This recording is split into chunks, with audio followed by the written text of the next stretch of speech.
G'day, g'day, my name's Jim, and today I'm going to fix my grabby stick. This is a grabby stick, and this is a broken grabby stick. You see, inside here is a little plastic bit that when you pull down the handle, it pulls back on a wire that then closes the jaws, opens and closes them. Well, somehow this little bit of plastic managed to break, causing this, well, valuable item to be completely and utterly useless. Now, probably 99% of you out there will be saying, throw it in the bin and buy a new one. But I hate this disposable society. Every time something breaks, just throw it in the bin.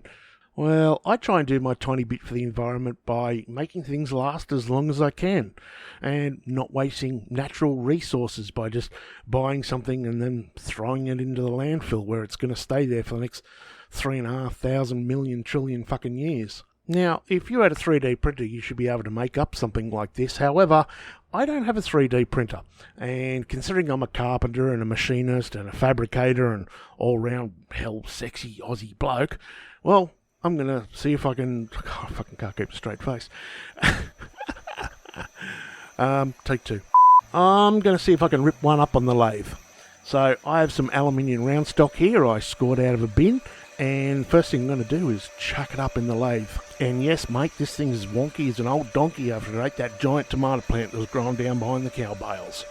Probably why this piece of metal was in the bin to start with. But that's okay because it should center up quite nicely once we get it down to the right size. So for that first bit I was just using a cheap Chinese 16mm carbide bit lathe tool. And now I've switched to a carbide parting tool because I'm just cutting some straight walls on the edges of this. Normally I wouldn't be using this to do this kind of job, but it's only aluminium, so it's not going to hurt anything. It's going to save me a few minutes rooting around changing bits.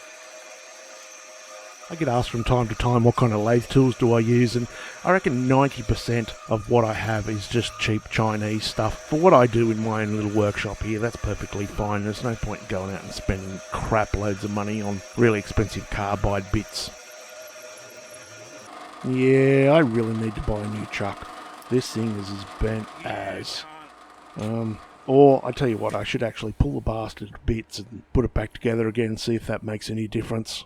Okay, well, here's the bit I made, and it looks alright, it's not too bad. I butchered the little bit at the back there where the wire goes in. This is the bit that broke, and by the way, it's got a point on it because I rounded it off. I was going to try and melt it back together again, but thought, fuck it, I'll do up this little bit in the lathe. And that little groove there is so the wire fits in the back, so it can slide up in the pole and, well, in the tube and not get hung up on anything.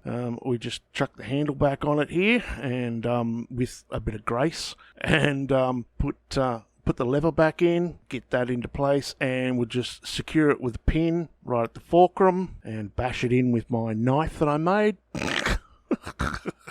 Talk about using the wrong tool for the job. And ta-da! One working grabby stick. And considering I'm in lockdown and nothing else better to do, voila. Okay, boys and girls, make sure you subscribe, and if you hate it, make sure you rate it. Until next time, be good, stay safe, and we'll see you around like a Rissole trendsetters. Play the music! Moon River.